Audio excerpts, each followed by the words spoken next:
अस्सलाम वालेकुम, कैसे हैं आप लोग?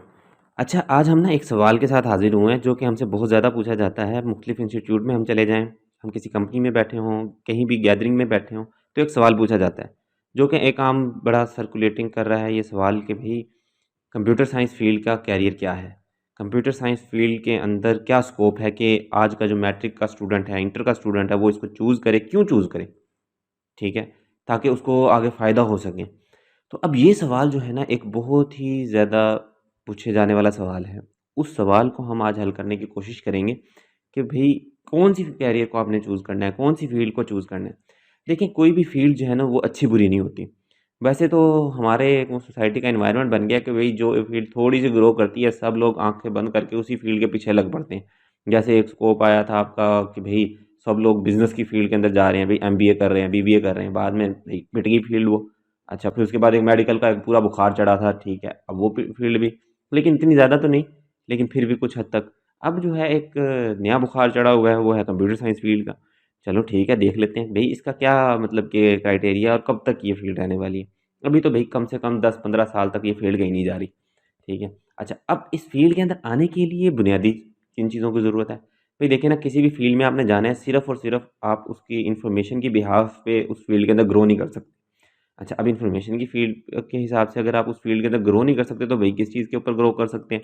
तो भई आप ग्रो करेंगे, आप उसके अंदर स्किल हासिल करके, उसके अंदर एक्सपर्टीज़ हासिल करके, उसके अंदर अपने आप को मनवा करके, भई वाक़ई आप इस फ़ील्ड के चीते हैं। अच्छा, अब फ़ील्ड जो मर्ज़ी आप चूज़ कर लें, स्किल आप जो मर्ज़ी चूज़ कर लें, अगर आप उस फ़ील्ड के माहिर हैं ना, तो भई आपकी अर्निंग तो डेफ़िनेटली है। बाकी रोज़ी तो अल्लाह के हाथ में है, लेकिन फिर भी जब आप एक फ़ील्ड के अंदर अपने टाइम देते हैं, इन्वेस्ट करते हैं ना अपना टाइम, तो उसका आपको आउटपुट ज़रूर मिलता है।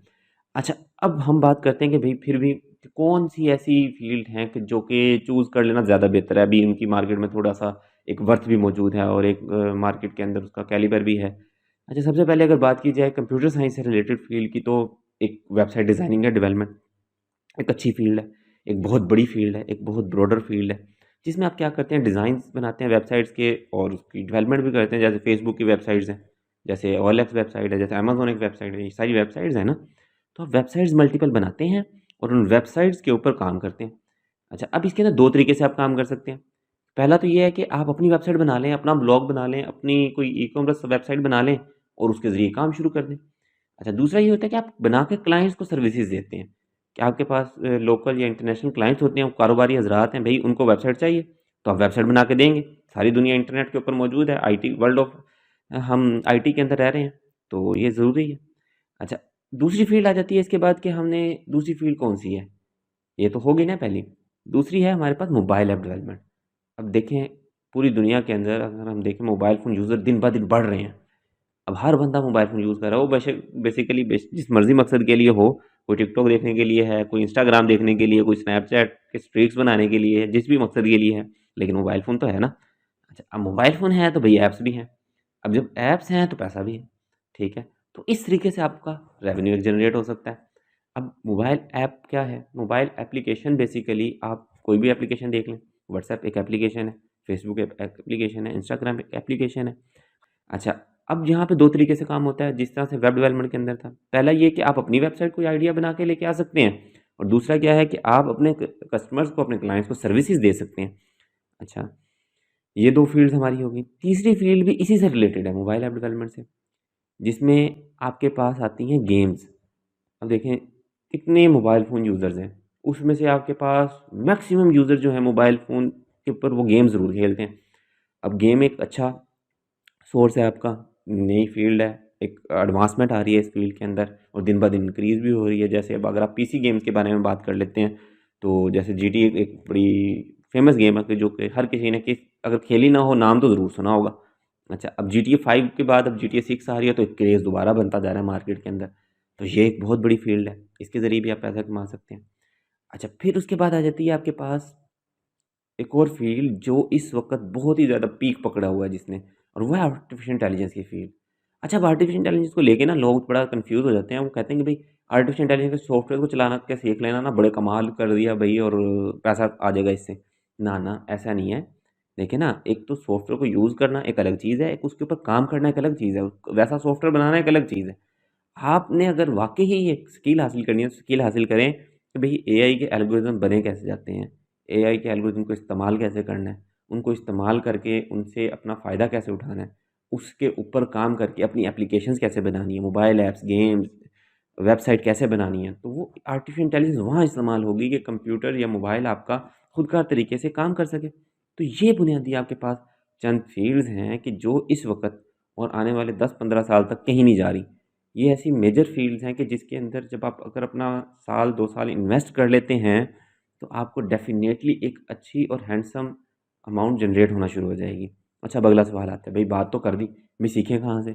भई देखें, सीखने के ना बहुत सारे तरीक़ेकार होते हैं। पहला तरीक़ाकार ये है, आप ऑनलाइन जाएँ, यूट्यूब पे सर्च करें, चीज़ों को एनालिसिस करें, सर्च करके सीख सकते हैं। दूसरा क्या है कि आप क्या करें कि किसी भी मेंटर के साथ अटैच हो जाएँ और वहाँ से जाके सीखें, ठीक है? तो ये 2 बुनियादी आपके पास वेज़ हैं आज के दौर के अंदर कि आप या तो ऑनलाइन सोर्सेज़ से आप सीख सकते हैं, पेड और अनपेड भी हो सकता है, इसी तरह फिज़िकली भी जाके सीख सकते हैं।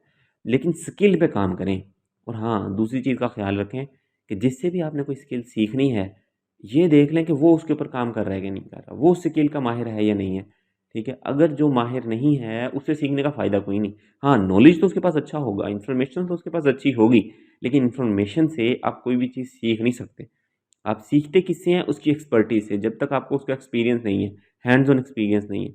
जब आपके पास उसका हैंड्स ऑन एक्सपीरियंस आ जाएगा, तो देन आप उसके ज़रिए उस चीज़ के ऊपर अबूर भी हासिल कर सकते हैं। तो बुनियादी गुफ्तगू यही थी। तो उम्मीद करते हैं कि आपको समझ आ गई ही होगी कि भई जो कैरियर जो है ना, कैरियर की जो बात की जाती है या जो फ़ील्ड के स्कोप की बात की जाती है, भई स्कोप को कुछ नहीं होता।